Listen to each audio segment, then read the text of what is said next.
여러분의 가정과 일터에, 여러분의 삶들 속에, 여러분이 앞으로 살아가는 모든 일들 속에 하나님의 은혜와 평강으로 충만하시기를 주 예수 이름으로 축복합니다. 예. 세상에 명품들이 많죠.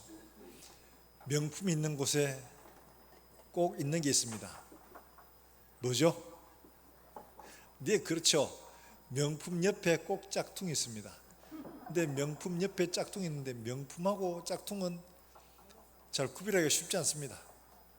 전문가들도 어떨 때는 쏟고 그런다고 해요. 그래서 명품처럼 살아가는 데는 꼭 짝퉁들을 만들어냅니다. 근데 짝퉁을 왜 만드냐? 명품 보다가 실제로 저렴한 비용으로 흉내는 다 낼 수 있고 모양은 다 할 수 있죠.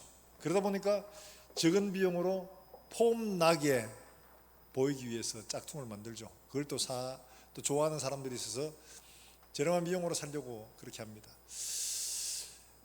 얼마 전에 보니까 그러더라고요. 300만 원이 넘는 시옷으로 시작하는 명품 그 원가가 얼마 되는가 이렇게 궁금해서 조사를 해본 사람이 있는가 봐요. 그러니까 원가가 8만 원 정도밖에 안 친답니다. 그런데 나머지 300만 원은 전부 다 뭐냐? 광고비, 기획비, 유통비 이런 거죠. 사람들은 그 명품이라는 그 이름을 자기의 걸침으로 자기도 명품 인생, 나 이런 거 소비할 수 있는 능력이 돼, 나 이런 거 많이 가지고 있어, 이런 걸 자랑하고 싶은, 그렇죠. 근데 짝퉁은 어때요? 중국이나 뭐 이런 데 가면, 해외여행 가면 꼭 보면 가이드가 그런 시장으로 또 안내하잖아요. 짝퉁 살 수 있는데. 그러면 저렴한 비용으로 명품하고 똑같은 거를 구할 수 있기 때문에 그렇습니다. 신앙생활도 마찬가지로 그래요. 정말 모범적이고 정말 아름다운 신앙생활 하는 사람들 보면, 야, 저 사람 참 진짜 믿음 있다, 참 아름답다, 정말 부럽다 이래 싶은데 짝퉁도 거기에 등장합니다. 그건 뭐냐? 명품같이 수고하지 않고 또 그만큼 헌신하지 않고도 폼나게 사람들한테 인정받고자. 그래서 초대교회도 그런 게 나타났죠. 뭐냐 하니까 바나바라는 사람이 막 은혜 받고 이래가 자기 재산을 팔아가지고 사람들이 구제할 수 있도록 자기 전 재산을 내놓고 이러니까 사람들에게 막 박수를 받고 이름도 바나바 이럴 만큼 군이자 이럴 만큼 이렇게 했습니다. 그러니까 거기에 부름을 가졌던 한 부부가, 아나니아와 삽비라가 나도 저렇게 하고 싶은데 다 하기는 조금 부담스럽고, 이거 재산 정리가 1,000만 원이라면 1,000만 원 정리해가지고 한 700만 원만 하고 나머지는 내가 가지고 있어야 되겠다 이러고는 베드로한테 가지고 나왔죠. 그리고 그 700만 원 내놓습니다. 근데 베드로는 알죠. 성령께서 알게 하셨습니다. 그래서 이게 다냐? 그러니까 네, 이게 다입니다 이럽니다.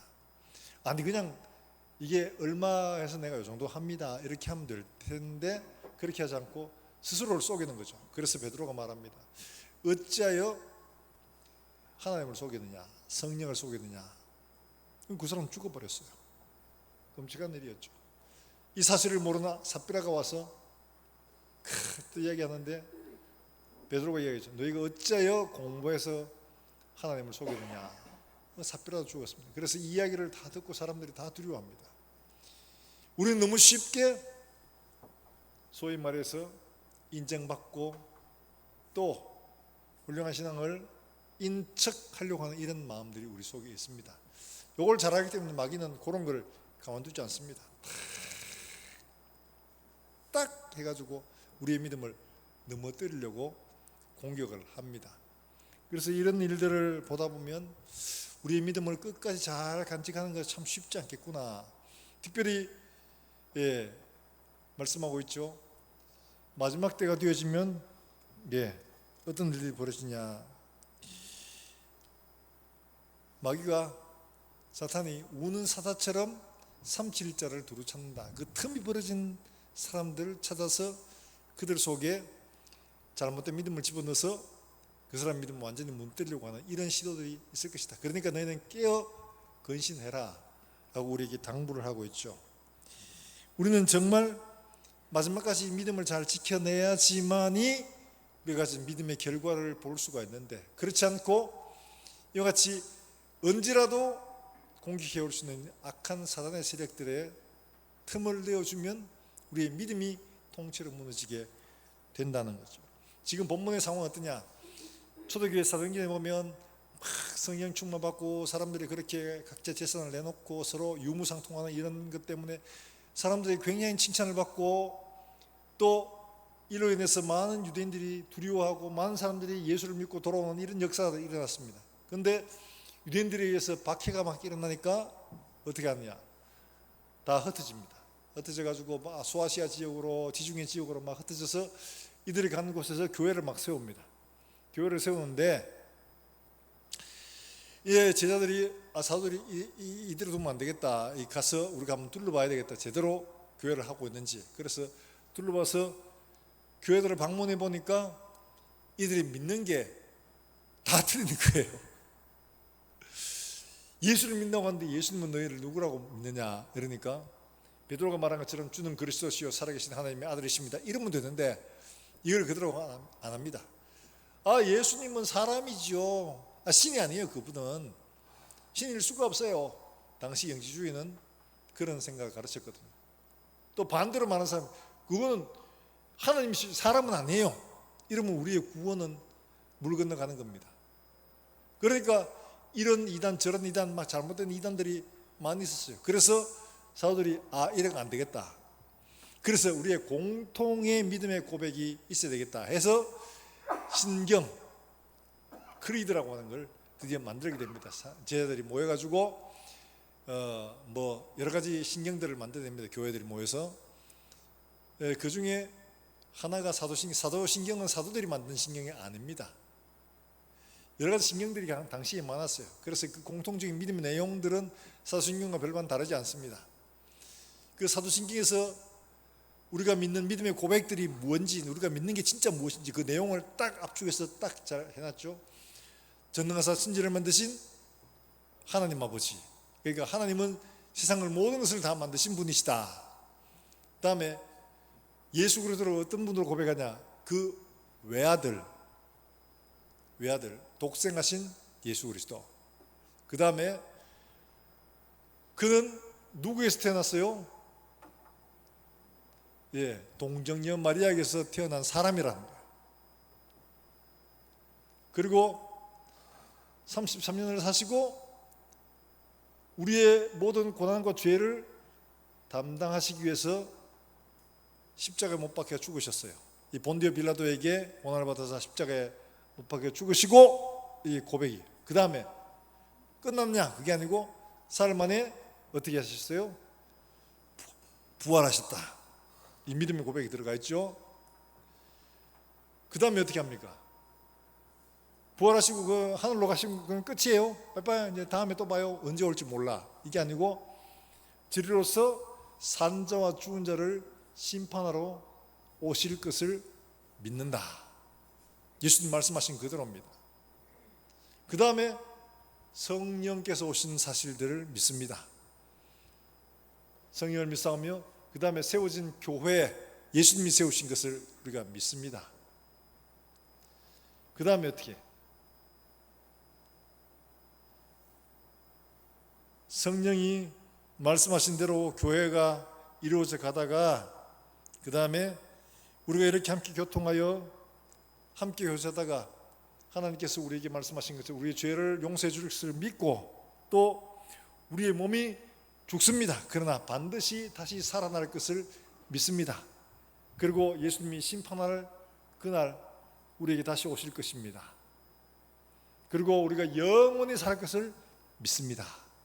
이게 사도신경의 내용이죠. 당시에 여러 가지 신경들이 있었습니다만 대충 내용들은 다 대동소이합니다. 이런 내용, 이걸 믿습니다. 이러면서 교회들 간에 다 이거를 공통적으로 이 믿음을 가진 사람들은 이렇게 고백을 해라 라고 했는데, 그 중에도 기어코 말 안 듣고 오늘 본문 있듯이 이단들을 따라가는 사람들이 있는 거예요. 그래서 베드로는 이들의 잘못된 가르침이 왜 이렇게 되는지, 이들이 추구하는 바가 무엇인지를 밝히면서 이들을 경계해라 이렇게 가르치고 있는 거죠. 오늘 우리가 주의해야 할 것은, 우리가 믿는 믿음, 교회 안에서 있으면 안전하겠지, 괜찮겠지 라고 하는 게 아니라, 지금도 수많은 도전들이 우리에게 일어나고 있습니다. 특별히 얼마 전에 우리 지금 워낙 이제 발달된 사회에 살다 보니까 지금 AI가 한창 유행이잖아요. 근데 재밌는 일들이 있었습니다. 제가 이걸 보면서 저도 깜짝 놀랐는데, AI를 통해서 잘못된 여론들을 조작할 수 있고, 그래서 사람의 소비 심리, 제품의 문제, 여론 조작까지도 가능하다. 이 연구를 주리대학에서 해서 실제로 그렇게 했다는 걸 이게 보여줬습니다. 그런데 그 과정에서 AI가 소위 사람을 설득하는 그것과 사람이 설득하는 것, 어느 것이 효과적이냐?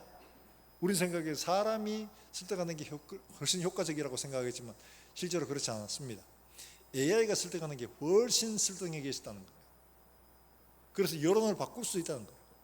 어떤 제품에 대한 품평을 하는데 AI는 사람의 감성까지 자극하면서 없는 사실들을 만들어가면서까지 그걸 설득을 하는데, 사람들이 이게 AI가 한 건지 사람이 한 건지 구분을 못하고 좋아요를 하게 되고 여론이 바뀌어지는 이런 일들을 목격을 하게 된 겁니다. 이걸 보면서 그런 생각이 들었어요. 야, 이거 큰일이구나. 왜? 신천지가 하는 거 보면 우리가 그동안 전도해왔던 방식들하고 신천지가 하는 것들 너무 비슷해요. 여론조사도 하고 선물도 주고 찾아가서 그들의 문제도 해주고 상담도 하고 한데, 이들이 AI나 이런 걸 통해서 예를 들어 대림교회를 욕하기로 작정 모으면 사람들에게 대림교회는 이상한 교회다 이런 막 내놓으면 그게 좋아요. 나도 갖다 놓으면 그렇더라. 설교 들으면 이렇더라. 이러면서 막 갖다 붙여버리면 우린 졸지에 이단되는 겁니다.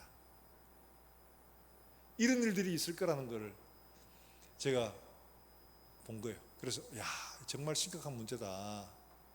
그래서 오죽하면 AI 기업들 가운데는 AI가 쓴 글과 사람이 쓴 글을 구분하는, 이걸 구별하는 그런 AI까지도 만들어야 된다고 하더라고요. 뿐만 아니라 사람이라는 사실을 등록해서 내가 댓글을 달거나 뭐 하면 이건 사람입니다 이렇게 인정해주는 업체도 있다고 하더라고요. 요거는 AI, 요거는 사람. AI는 인정 안 해. 사람은 인정해. 어느 음식점이 있어. 근데 그 음식점에 인정한 사람이 글을 올리면 이 집은 진짜 맛있고 뭐저고 쓰면 그 사람에 대한 것들이 정보가 나오는 거예요. 밝히는 이건 사람입니다.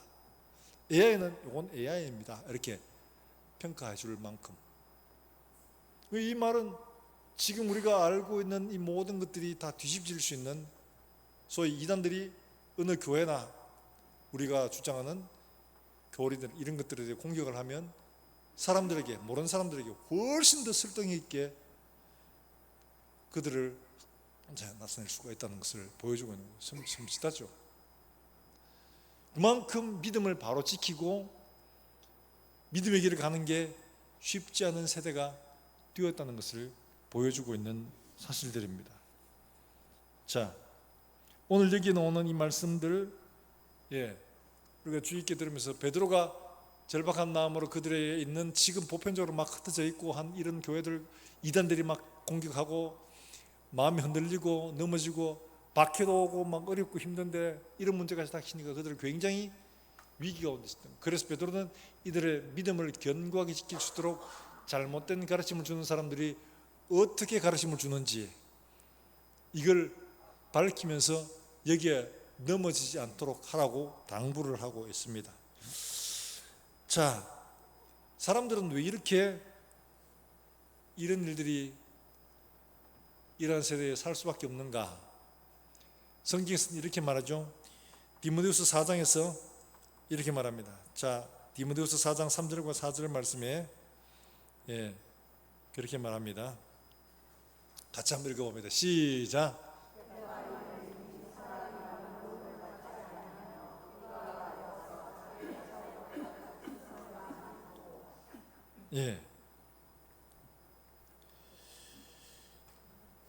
때가 이르리니 이 말은 마지막 때를 가리키는 겁니다. 마지막 때가 되면 바른 교훈을 받지 않고 귀가 가려서 욕 긁어줄 사람 필요한 거예요. 자기 이익이 될 만한 사람, 이익이 되는 것들을 찾아듣는 거예요. 내가 마음에 들고 내가 원하는 것들을 이야기해주고 말해주는 사람, 이걸 필요로 한다는 거예요. 그래서 그런 사람들에게 듣는다는 거죠. 배운다는 거죠. 얼마나 두렵습니까?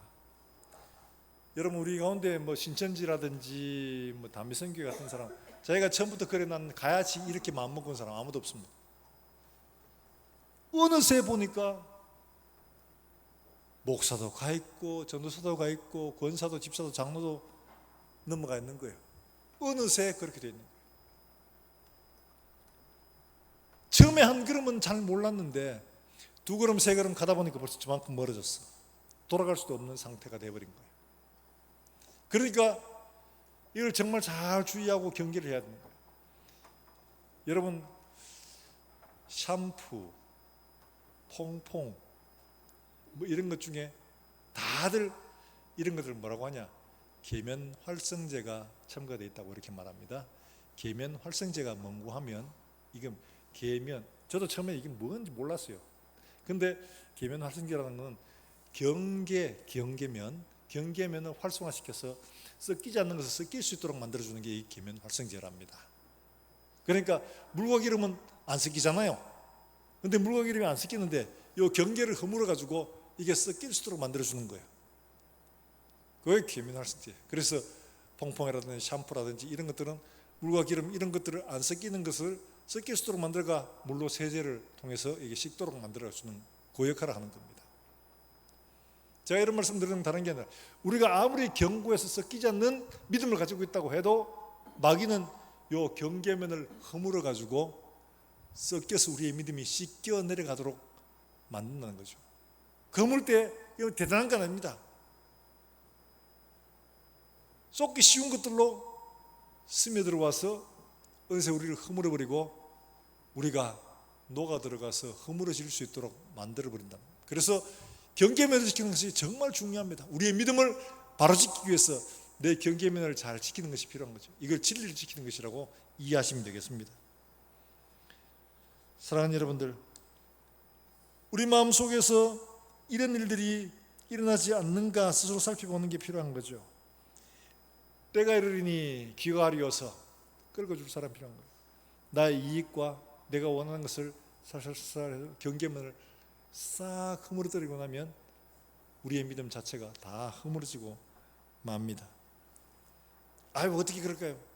고린도후서 4장 4절에 우리에게 분명히 말씀해 주고 있죠. 고린도후서 4장 4절에 뭐라고 말씀하십니까?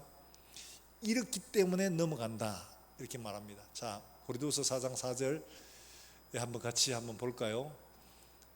고린도후서 4장 4절의 말씀이에요. 같이 한번 읽어봅니다. 시작.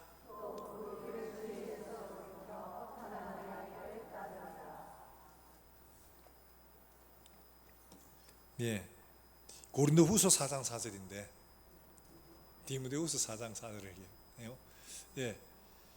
고린도후서 4장 4절에 뭐라고 하냐 하니까, 제가 몇 번 이야기를 드렸지만 그건 뭐냐 하니까, 그 중에 이 세상 신이 믿지 아니하는 자들의 마음을 혼미하게 하여 그리스도의 영광의 복음의 광채가 비치지 못하게 함이니 이는 그리스도는 하나님의 형상이니라. 믿지 아니하는 자들의 마음을 어떻게 해요? 혼미하게 하는 거예요. 경계를 허물어뜨리는 겁니다. 눈을 가리워서 눈을 가리게 되는 거죠. 왜 눈이 가리워질까? 여러분 아마 운전 여러분 대부분 다 아시는데, 졸음운전 해보신 분들은 아실 겁니다. 사고를 경험해 보신 분들 아실 겁니다. 앞에 보고 있는데 분명히 압착하고 있어요.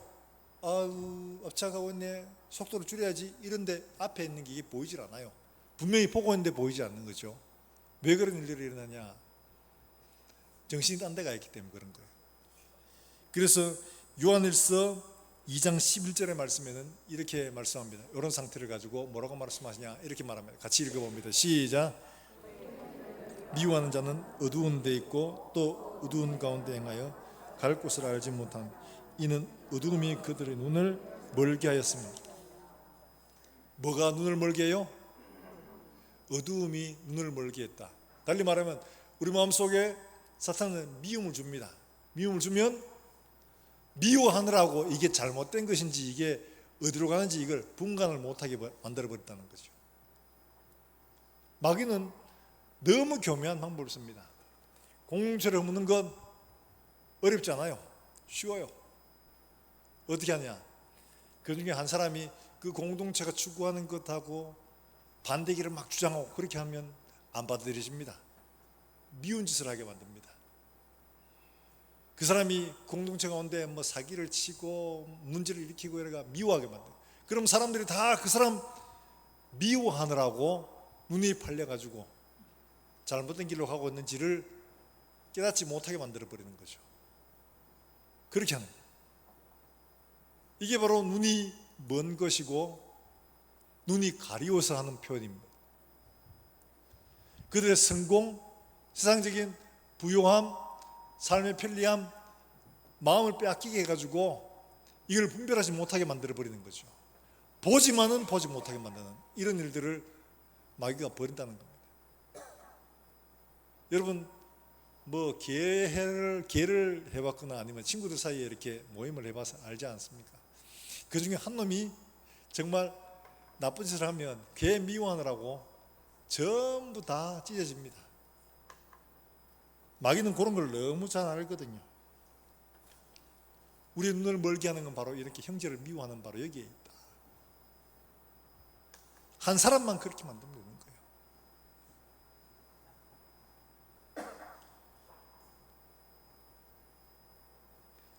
그러다 보면 어떠냐? 이런 현상까지 생깁니다. 예수님께서 경고하신 말씀이에요. 요한복음 16장 2절 말씀에서 예수님은 이렇게 말씀하셨어요. 이건 제 말이 아니고 예수님이 경고하신 경고입니다. 요한복음 16장 2절 같이 한번 읽어봅니다. 시작. 사람들이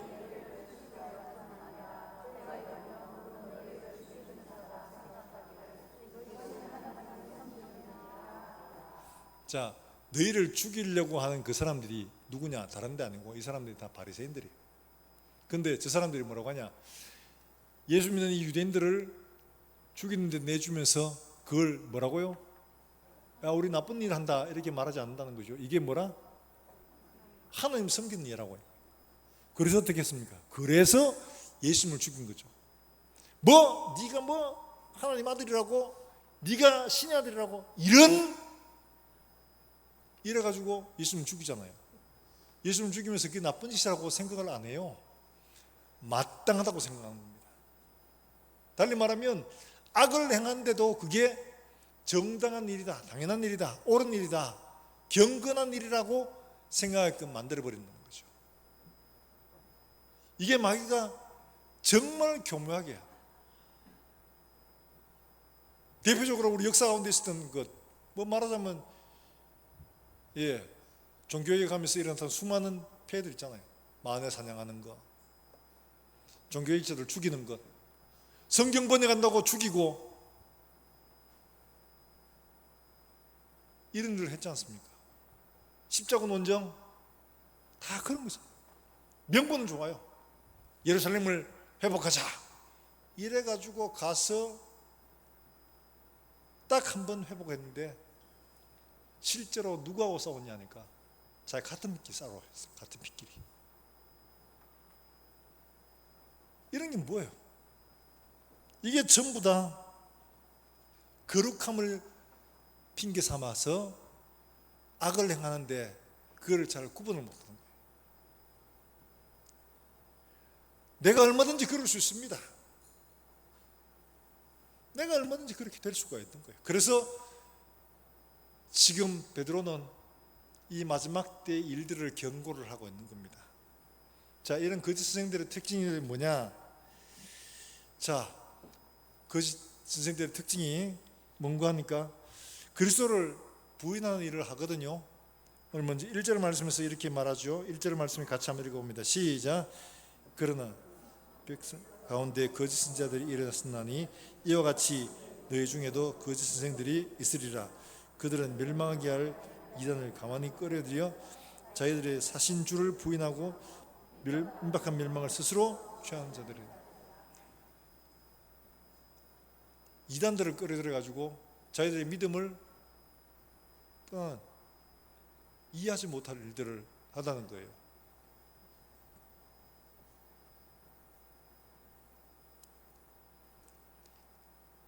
사신주를 부인한다. 살아계신 주를 부인한다는 말이거든요. 살아계신 주를 부인하는 일들을 한다는 거예요. 뭘 끌어들여서 이단들을 가만히 끌어들여 가지고 그렇게 한다는 거예요. 어떻게 이게 가능하냐? 아까 말씀드린 것처럼 세상의 정욕과 소위 경건을 가장한 잘못된 가르침에 빠지게 되면 이런 일을 하는 거죠. 그 사이비 종교 이런 데서 살인 사건, 뭐 집단 폭행 이런 일들이 일어나는 거 보면 도무지 이해를 못 하잖아요. 아니 왜 그런 일들이 일어나는데 그걸 보고도 그러냐 하는데 이들의 눈이 멀고 잘못된 교회에 빠졌기 때문에 이 사람들이 분별을 못 하는 거예요. 그래서 이런 일들을 벌이는 겁니다. 뿐만 아니라 이들은 어떻게 하냐? 육체의 쾌락을 쫓아 살게 됩니다. 자, 13절 말씀에 뭐라고 합니까? 이렇게 말하고 있습니다. 같이 한번 읽어봅니다. 시작. 불의의 값으로 낮에 즐기고 노는 것을 기쁘게 여기는 자들입니다. 점과 흠이라 너희와 함께 연애할 때 그들의 속임수로 즐기며 이 사람들은 쾌락을 쫓아 사는 사람들이에요. 먹고 마시고 즐기고 게으르고 이런 걸 하는 거죠.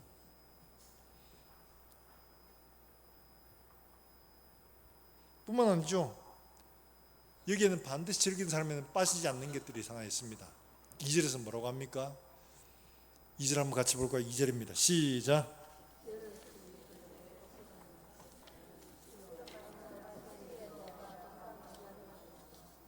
예. 2절에서는 호색하는 것을 따르리니 라고 말하고 있죠. 즐기는데 꼭 빠지지 않는 게 물질인 것뿐만 아니라 꼭 이렇게 섹스, 성 이런 문제가 들어갑니다.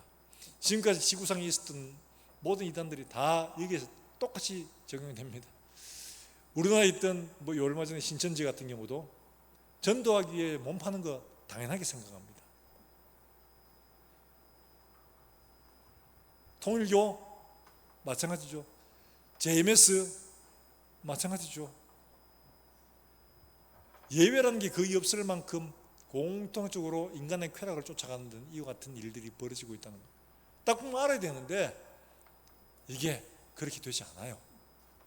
JMS에서 한번 탈출이라고 표현해야 되나 모르겠는데 그 여학생인데 이분이 간증을 하는데 그런 어떻게 나왔는지에 대한 이야기 하는데 우리가 생각해 도무지 이해가 안 되는 상황이에요. 정명석이 앞에 가서 정명석이 옷을 벗으라고 하는데 거부할 수가 없는 이상한 힘의 존재를 느끼다는 거예요. 이거 비정상적인 상황이고 이거는 옳지 않은 거라고 하면 그걸 뛰쳐나와야 되는데 그렇게 되지 않더라는 거예요.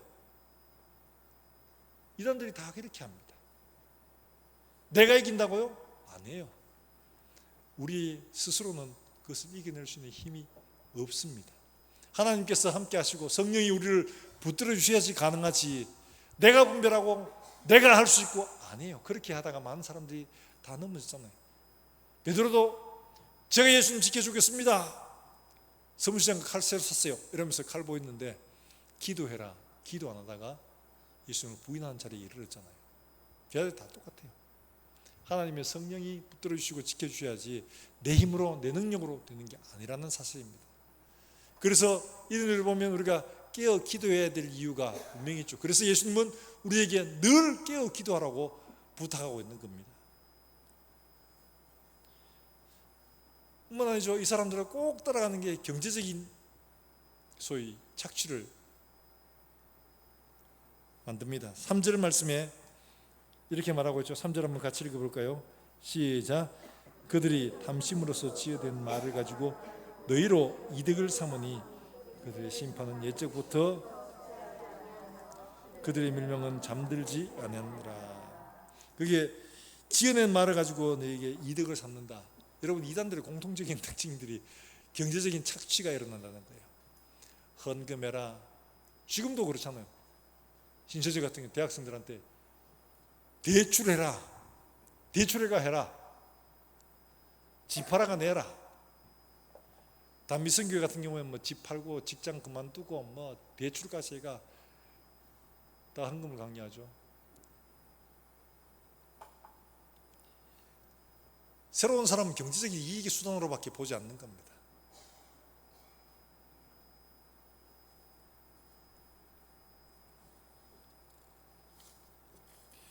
지금까지 있어왔던 모든 이단들이 다 이렇게 경제적인 착취, 호색하는 것, 방탕한 삶을 사는 것 빠지지 않는 곳이 없습니다. 다 이렇게 삼종세에서 다 같이 갑니다.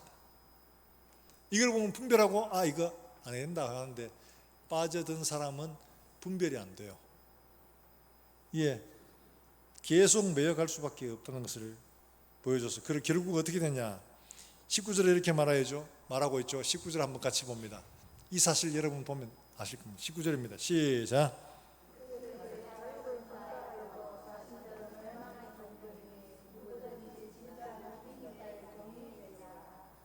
예, 자유를 준다고 하지만 결국 뭘 만들어버려요? 종을 만들어버리죠. 신천지 보세요. 학생들이 새벽 6시부터 일어나가지고 막 전도로 다니고 알바하고 밤에 또 모여가지고 또 자아 비판하고 그 있던 사람 진짜 끔찍한 시간들이었다고 얘기해요. 어떻게 그렇게 했는지 모르겠다고. 그렇게 착취를 당하는 거예요. 자유를 준다고 처음에 표현을 했지만은 그 자유가 결국에는 노예가 되게 만들어버리는 거예요. 지금 다 있는 이 사람들이 다 그렇게 하는 거예요. 때로는 폭력을 통해서, 때로는 설득을 통해서, 때로는 소위 말해서 세뇌를 통해서 그렇게 사람들을 만들어버린 거죠. 그리스도 안에서 참된 자유 이런 건 맛도 못 봅니다. 사랑하는 여러분들, 우리가 기억해야 됩니다.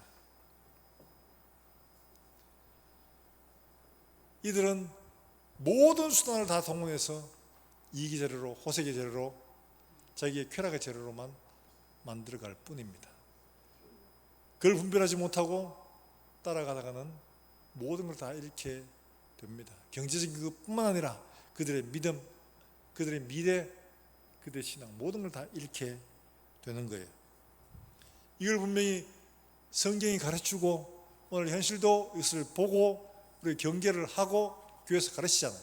그러면 반드시 그래야 해야 되는데 이걸 잘 못합니다.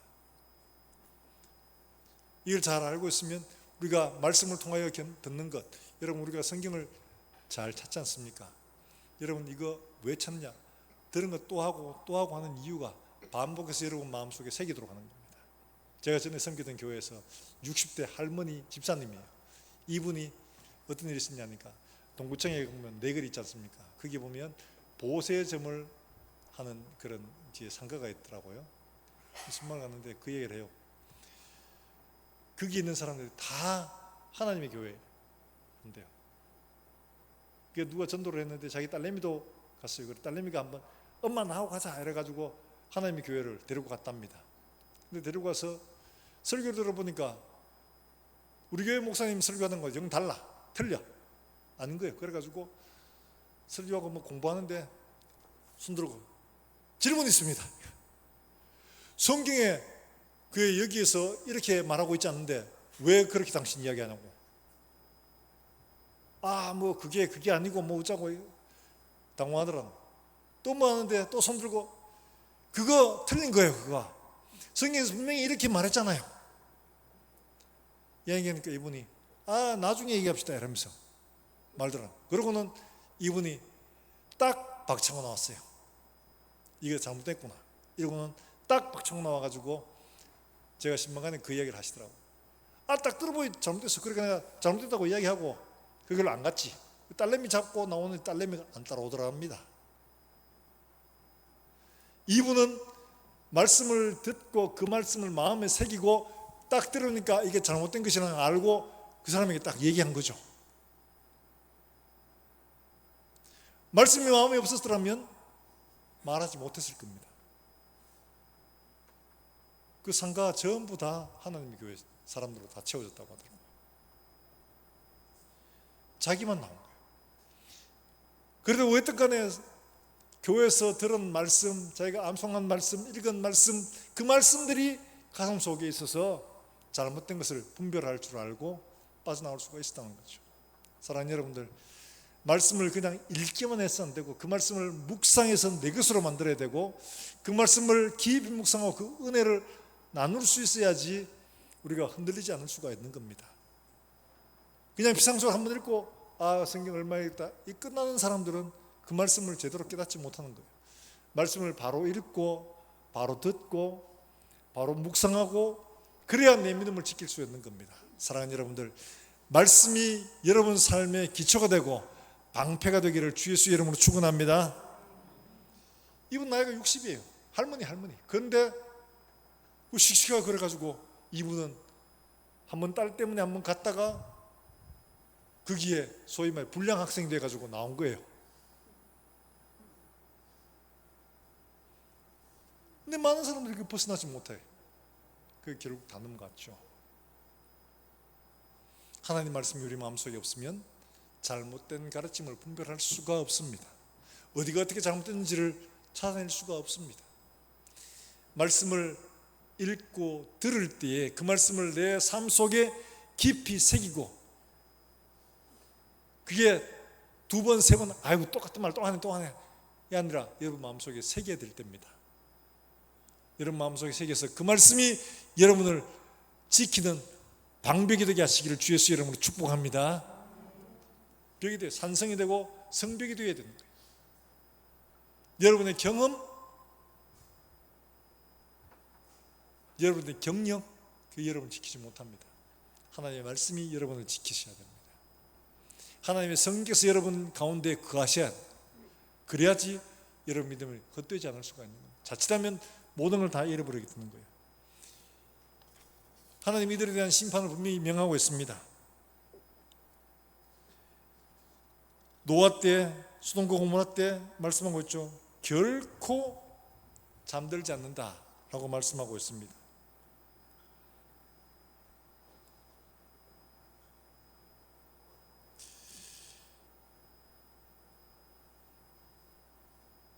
이런 사람들이 하나님 말씀에 대해서 소위 말해서 당돌하다고 표현을 하고 있죠. 이 당돌한 건방지다는 이런 말입니다. 하나님에 대해서 건방진 거 우리가 한번 지난번 봤잖아요. 하나님 나와 너무 친해. 하나님 까불지 마. 하나님께 대해서 당돌한 겁니다. 건방진 겁니다. 그런 사람을 쫓아가는 사람들 보면 똑같은 거예요. 분별을 못하는 거죠. 하나님 말씀이 바로 박혀 있어야지 그런 걸 보고 저거는 가짜구나 분별이 되고 떠날 수가 있는데 분별이 안 되면 떠날 수가 없죠. 그저 막 은혜스럽다, 감동된다, 좋은 일 하는데 이런 것만 보는 거예요. 하나님 말씀 진리로 분별을 해야 됩니다. 성경에 분명히 뭐라고 했느냐? 여러분 히브리서 6장에서는 이런 사람을 회개케 할 수가 없다고 말합니다. 왜 그런가 하면 이 사람들은 뭘 가르치도 돌아서지 않기 때문에 회개가 통하지 않는 사람이라는 거예요. 이게 불행한 거죠. 이 사람은 다시는 돌아올 수 없는 상태가 되어버렸다는 거죠. 데살로니가서 3장 6절의 말씀에서는 우리에게 경고합니다. 뭐라고 경고하느냐? 데살로니가서 3장 데살로니가후서 3장 6절의 말씀에 같이 한번 찾아볼까요? 여러분 이건 줄쳐놓고 여러분 기억하세요. 꼭 데살로니가서 3장 6절입니다. 같이 읽어봅니다. 시작. 형제들아 우리 주 예수 그리스도의 이름으로 너희를 명하노니 게으르게 행하고 우리에게서 받은 진리대로 전통대로 행하지 않는 자를 어떻게 하라고요? 떠나라고 같이 이야기합니다.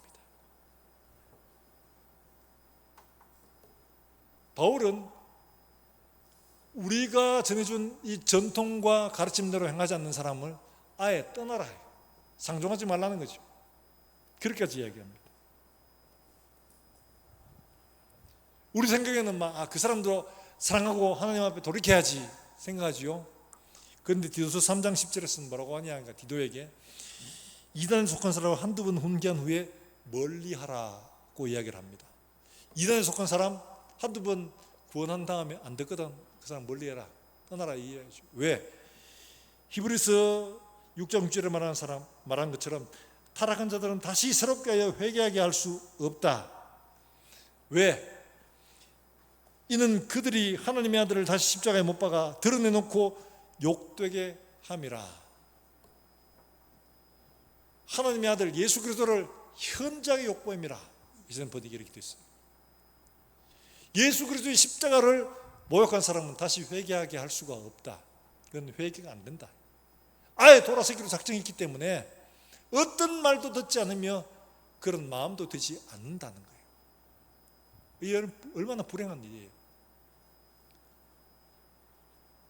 저도 예전에 저희 대학부 때 그런 친구였어요. 통일교회 간 후배가 하나 있었습니다.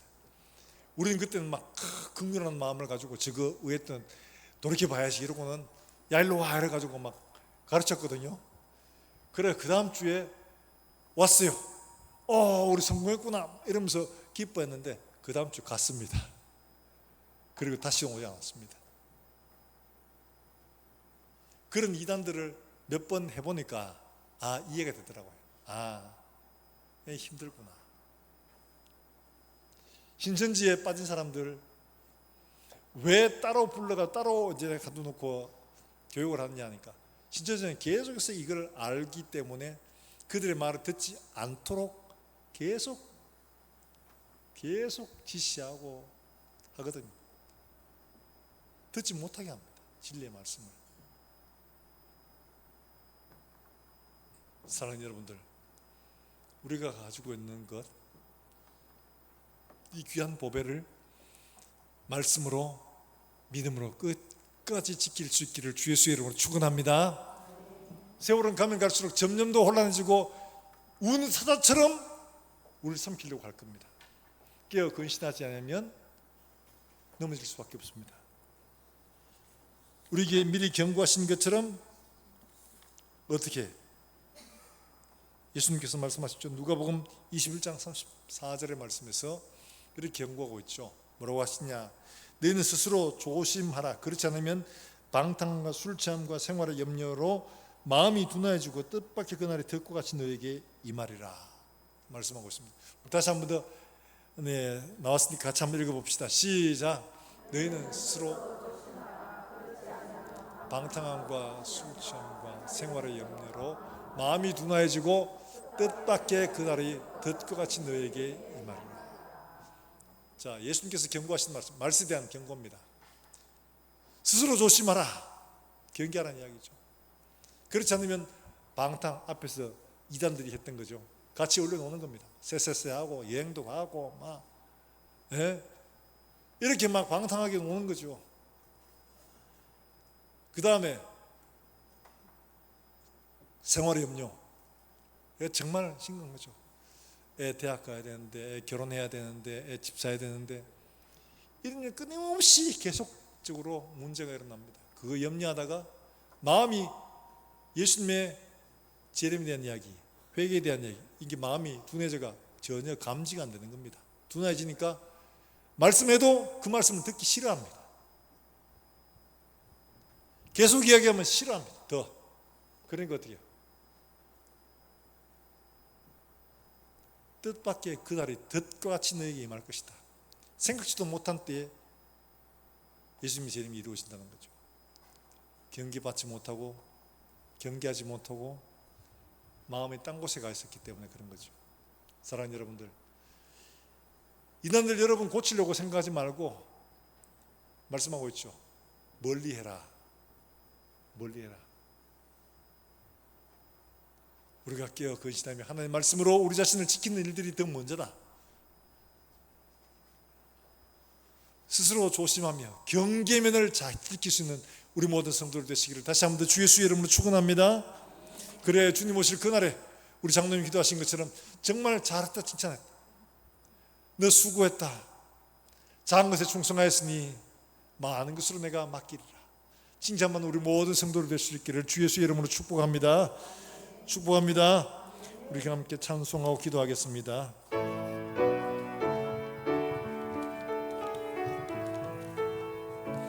내가 갈 길 멀고 밤은 깊은데 멀고 밤은 깊은데 빛 대신 주 저 본향집을 향해 가는 길 비추소서.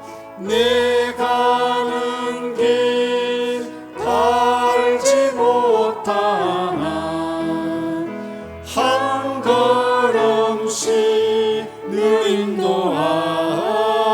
인도하소서. 이전에 방탕하게 지낼 때 교만하여 맘대로 고집하던 이제 사소서. 내 지은 죄 다 기억마시고 주 뜻대로 늘 주장하소서. 이전에 나를 인도하신 주 이전에 나를 인도하신 주 장래에도 내 앞에 항상 줄령 만날 때 도우소서. 밤 지나고 저 밝은 아침에